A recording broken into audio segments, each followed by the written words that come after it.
Hello, it's Alex Smith here from Artisan Surveyors. I'm at Chatham Dockyard in Kent with Ray and Mavis Nye. We're here to talk about all the fantastic work that Ray and Mavis are doing to campaign for asbestos awareness, and particularly for awareness of asbestos diseases and the asbestos specific cancer mesothelioma. So Ray and Mavis, thank you for coming down, taking the time to come and meet me here. It's great to meet you. I've been following all the great work you're doing online and on your blog and on social media and Facebook, and the campaign that you're doing. So you tell us a little bit about your story, your journey, kind of what's brought you, why we've particularly chosen Chatham Dockyard to come here to today, and why you're doing your campaigns. Okay, it's really where it all started when I met Ray in 1957, and he brought home the asbestos even them days. He used to meet me at dinner times, and it was all on his jacket and on his clothes, because they didn't have protection in them days. They just used to come home, and all the dust was there. And where did he pick that up from? If you could, whereabouts did he work? That he on board the ships, really. Yeah, which was here, wasn't it? Yeah. At Chatham Dockyard. Those ships were full of asbestos, and he was working amongst it all while they were drilling, fitting, whatever. And so it's all a dusty, dirty area. You don't realise how dirty it was. And so we married, and we carried on. I did his washing, of course, in my old washing machine there, and we didn't know the dangers. We just carried on, and I brought the children up. And so we married in 1960, and we just had a normal life. We brought the children up, we worked, we went on holidays, we carried on. Life was normal. I never knew I had a cancer growing inside of me, but I did, because it was there for 48 years. So you can imagine that was my whole lifespan, really, because when we came to 2000, the year 2000, and I retired, we bought a motorhome, we bought a park home, and because we sold the house, we moved down to Whitstable from Chatham, and we decided to go abroad. That was what we were going to do. That was our life. From there on, we thought, got all these plans we made, and so we went abroad. Because my son was living over there, and for 2 months we had a lovely time. But I was noticing at Benidorm, the son was in Lanusia, and each day that we walked down into Benidorm was all right, but coming back, I noticed that more and more I couldn't handle the hill, and so I was stopping on a wall, and that was getting lower and lower, and we really don't know. How long ago was that? That was in 2009. Okay. And but we got home, and by the time I got home, I just could not breathe. And I went to vote, and I couldn't breathe at all. But I'd already been to the doctors, and we'd already had an X-ray. And he said to me, he phoned up that same day that I was really in trouble. Funny enough, it was meant to be. And he said, get yourself up to the A&E, there's a bed being booked. We found an enormous mass in your lung. And he said that over the phone, which is so unusual, but he was so worried. Yeah. And I was booked in, and they drained 7 litres of fluid. Wow. Well, from that fluid, they have a culture, and they grow it. And mesothelioma was diagnosed at that point. And the surgeon come to my bed. He said, you've got 3 months to live. Go home, put your affairs in order, and that's it. So I went home and chucked all my clothes out, because I said, oh well, I said, that's it. Oh, you've got cancer. I won't need my clothes. I bought him all new stuff. I bought blinds, because I said he'd never wash curtains without me. I really got very practical about it, and. 9 years later. Yeah, 9 years later, because of 4 years of chemo, and I got so toxic, and I was back at death's door again. I was on a walking frame, and I couldn't do any housework. Ray was doing everything, and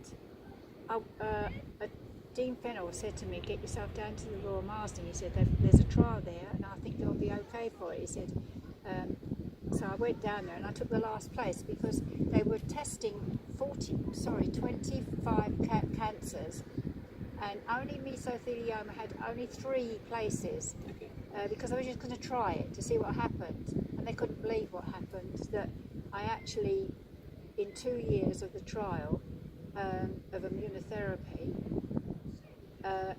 it sort of went right down, and it was kind of, I had a complete response. Yeah, actually completely showed to clear it. Exactly, yeah. So it was which would have been brilliant. the first case of clearing mesothelioma, Yes, wasn't it? yeah, that's right. You know, So that's great. So it's good that it's fantastic, isn't it? That it's, sort of it's heading the right way, and you're really helping pioneer. It gave the doctors hope that well, come on, we might as well carry on treating, and let's carry on with research. It's going to work. Because it never worked before. They just could not get hold of it. Well, it's been very difficult with immunotherapy to actually, all the other people that have been on the trials, the variations in results are so different. So they're realising it was down to DNA, or there's something in my body, but they don't know what, that has responded so well. So I have offered my DNA. They're looking at my DNA now from 2009 biop and then I've just had another one because it has started to grow again, but it's all new growth, and it wasn't any of the old growth. So they want to know what's different about this new growth, that it escaped the immunotherapy, because it should still be working. And you've just started a new course of the same thing. I've been allowed the same, and I can have it for a year. So I'm very grateful for that, and we'll go again. You can fight it well. No, it's you know, it's fantastic. You're doing sort of so well to stay positive and sort of, you know, doing all of this yourself to kind of work with them on the trials and sort of really help kind of pioneer that, and also give hope to the other people that you work with through your foundation that have got mesothelioma and their families, and helping. Well, all the Meso Warriors are on Facebook, and we're all there together. So tell us a bit about so that's your, you've got obviously your Meso Warriors, and you've got your foundation as well, so tell us a bit about that and the foundation, and where people can find that information.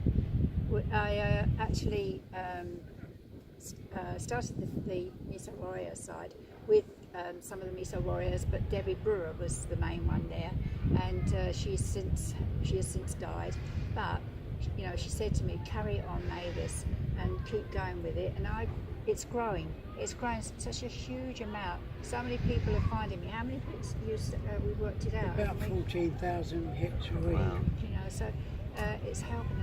And what I find it too, though, is a lot of young people now, and they're as young as 19. I had 2 19-year-olds contact me. So, and do they tend to be peritoneal mesothelioma rather than lung? Yes, they do.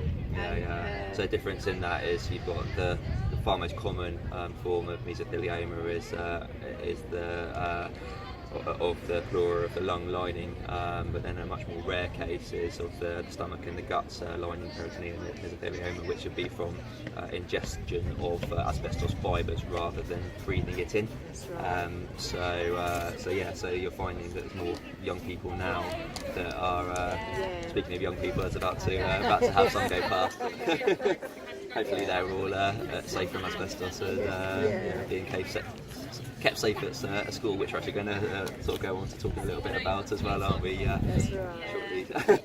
So I find there's a lot of young ones that maybe started looking at asbestos in schools, really, and worrying about why they got it, because they're in old buildings, and this is the thing, it is in old buildings. So every parent really should ask at their school to see the asbestos register. They should know that if there is asbestos in their school, don't panic. It's safe as long as it's not touchable, because children touch. But exactly, it's just awareness, isn't it? And knowing, both for the parents, the teachers, and sort of really everyone knowing where it is, then that it's being managed properly, it's in good condition. So. If they look at the register, they would then be sure that it was being managed properly. Yes. And that's what we need, more awareness and more managed asbestos. That's why I totally believe that every householder should have a survey carried out, whether it's at the selling point or the buying point, They should have it. They should know where it is so they can deal with it. Yeah, absolutely. Know where it is and make sure it's safe. Have the surveyor give you the report, and you'll know whether it's safe. Yeah, so I mean, obviously all the legislation is really kind of geared towards commercial property, isn't Yes, it? And yes, so it I is. think a lot of people think that it's only really commercial buildings that it's in, Exactly, but of course, yeah.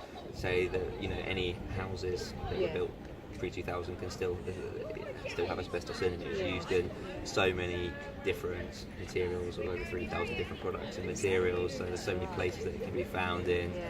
Vinyl floor tiles, bitumen products, felts, Rope. Artex, rope, Rope, cement yeah. sheets, asbestos insulation boards, lots and lots of products in lots of different areas. Within residential houses as well. right, yeah. Unfortunately, we are finding more and more that people are approaching us to ask about surveys and testing within residential properties, either that they live in and they're going to do some work, or that they're buying. Good. So it seems to be moving in the right Good. direction, but Yeah. there definitely seems to be a lot to be done for raising awareness still in the importance of managing asbestos and not disturbing it as part of refurb works, or if it's just in bad condition anyway.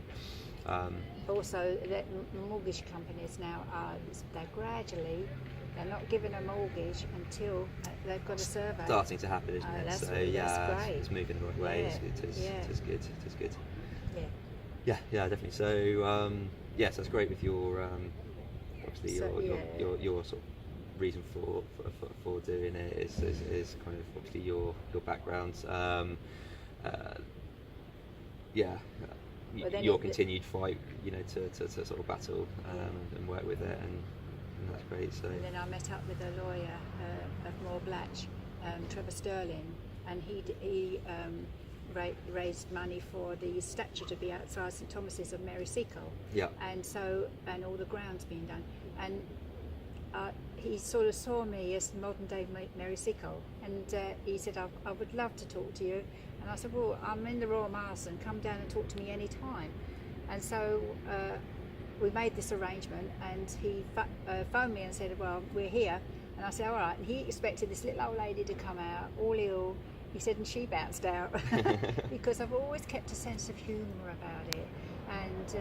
And now that I'm on immunotherapy, I feel well. It's I think it does. the power of the mind and positivity, I think, is that's a it. wonderful thing, isn't it? Yeah, that's to help. it. I think people that if you just give up, and then I think if you think, right, I'm gonna fight this, then That's it. you know, that's gonna do And most he of the battle told me for you. then, he told me to use my name, and he said, why don't you start a foundation, use your name, and put that to research and things. So that's what we did. We drew together a plan, and my foundation passed the Charity Commission in no time, over a weekend. It was just brilliant. Yeah. And it went right through, and that's what we're doing. We're raising money. Lucky enough, I've got young people like you on my board, Facebook and LinkedIn, and they're giving generously. Some of these companies, they really are doing nice, and they can see that, you know, we do need more money for research. Yeah. So let's go for it. Yeah, absolutely. Spread as much awareness as we can. So that's yeah, it, no, yeah. anyone watching this, please please do Yeah. share this video to just help us raise as much awareness as we can about asbestos diseases, and what Mavis and Ray are doing as part of And research. as part of the foundation and the Yeah. research behind curing mesothelioma and asbestos. Yeah. And you can find diseases. me. All you've got to do really is Google Mavis Nye. Yes. But it's Mavis Nye Foundation, and on there is a donation page, and I would be so grateful if you could sort of put some donations in there. Yeah, no, super. So yeah, please share this, Well, because ask for donations, and if you can donate, then It's much non-profit appreciated. making, and I keep being told off because I won't even take anything for myself and my expenses because I can't see the point in. It's a place where I put my money. So what's the point of me then taking it out for expenses? So I it's all, kind of still give into it. All by, going to the cause, and you know, that's it, every you penny know. is used for Exactly. good. Yeah. No, that's great. So yeah, I think as part of the asbestos awareness, keep, you know, everything you're doing is fantastic, and I'll do everything I can as well to work with you and you know, keep sharing that, and the videos that I do as part of on the surveying side of things, and helping to So do we met. videos to Yeah. exactly how we met, and so it's just to help sort of show people where asbestos can be found, and likely places within buildings, so both for people who might have mesothelioma that want to find out more about where they could have been exposed, and then also hopefully help in going some way towards prevent future exposures from others, and just general awareness and the importance of learning about asbestos materials, the risks. That's right. So because even the young lads in the industry, I've got in with those because I want to keep them safe, and they started sending me photos of that when on survey or when they're working, because they would get sacked if they showed them. And so I'm able to. I picked it up, and I talk about the dangers because I can see it in these photographs that they send me. You know, there's too much it's very lapsed at times, and they do take a lot of risk, and even like they can't understand why they have to shave to get the proper fit. But they can't, you know, it just takes one fibre. Just keep yourself safe.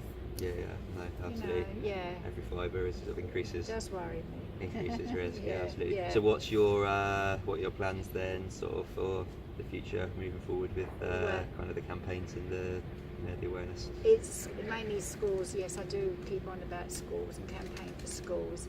And Ray's done me a lovely video there about the children and the message to the parents. So that's on our webpage. And I keep talking, keep raising the awareness. While I'm here, this is a person that's got mesothelioma. I know what it's about, and I don't want anybody else to suffer this way. But also, I never had any information. I came home and Googled when I was told my diagnosis, and that's horrendous. So I started gathering information, and I gather it, and I want to share it. Well, I can see from your groups how, you know, Facebook groups, how that helps people, all of the questions that have just found out they've got it, and what they can ask, and just that support from yourself and other people of, you know, I'm there. that 24 hours, community, isn't it? I'm there. They can wake me up in the middle of the night, I don't care, I leave the computer on. But someone might need information in the night, I'm there. Yeah. You know, you don't get from me a message saying, I'm not on my, what do they say? I'm not on my desk at the moment. She is. Always available. I just like to be always available. Yeah. But I've got a little growing team of meso warriors that are taking over. So like today that I'm here, but they are adding, they're answering, and they're carrying on. So I've got a lovely little group coming forward. And Ray's heavily involved with helping you. Ray, I wouldn't have done half of what I've done. Apart from all the driving he does and the travelling on trains with me, he's there doing anything on the computer for me. Because it's surprising that I don't know everything. It looks like I do. I don't. Do really well. Between you, doing a great job. What do you think? Well, you know, I usually getting ready for bed, and she'll say, "Can you do this video for me?" Say, "I'll do it tomorrow." No, I want it now. You know, it's never in the middle of the day when I'm wide awake and quite capable. No, it's got to be when I'm just nodding, I've had enough, and she wants it now. Keeping you on your toes. So But that's it. I'm there, whatever she needs. And she says that's what I pay you for. Well, that's great. Well, so thank you for taking the time to meet me here. No, it's been brilliant. Thank you very much. Because now his story is all down on tape, so it's brilliant.